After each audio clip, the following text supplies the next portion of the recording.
Today on Kitchen Table, we build a pauper brew that's right for you. Now everyone and their mother, assuming their mother plays Magic, has come across an elf card. The multiverse is chock full of them, and while I was going to rap here, I've heard myself rap, and it's bad. It's real bad. Seriously, if you've played Pauper for any length of time, you've come across the standard elf package. Now, while there's nothing wrong with having standards, I'm about to lower yours. You see, while you can run mono green elves, the standard elf package is green with a splash of blue. The reason why we splash blue is for the card Distant Melody. For 3 in a blue, you get to draw cards equal to the number of elves you control. Or merfolk you control, or I don't know, beasts or horrors or whatever other creature type you happen to select. But in this deck, we're going to take elves, because that's what we got. Elves. Now, if that doesn't sound bonkers in a deck that's made of elves, I don't know what to tell you. This card's just plain good. With that in mind, you can splash in any color you want, and Distant Melody will still give you the same effect, assuming you only splash in for creature cards. But not all the colors are created equal, and last year we had an influx of amazing black elves to the format. Deadbridge Shaman, Eyeblight Assassin, and Thornbow Archer are all black and proud. I don't think I can say that. Moving along.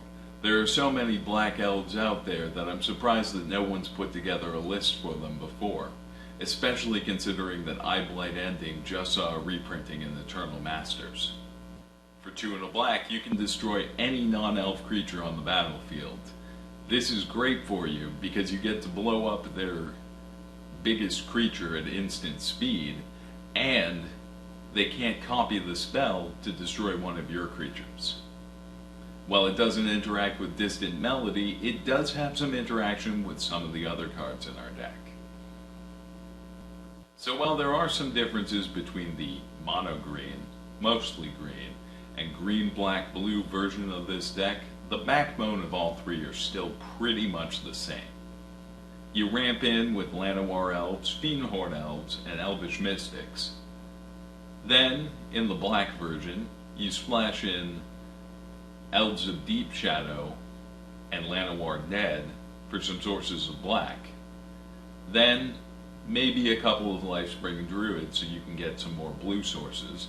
And you're running a deck that can survive on only 12 mana.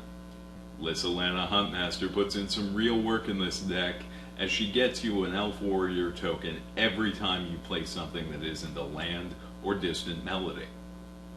Then, when you're ready to win, attack in with everything except a Timberwatch Elf, and then tap it using its ability on an unblocked creature to pump up that creature and deal lethal damage.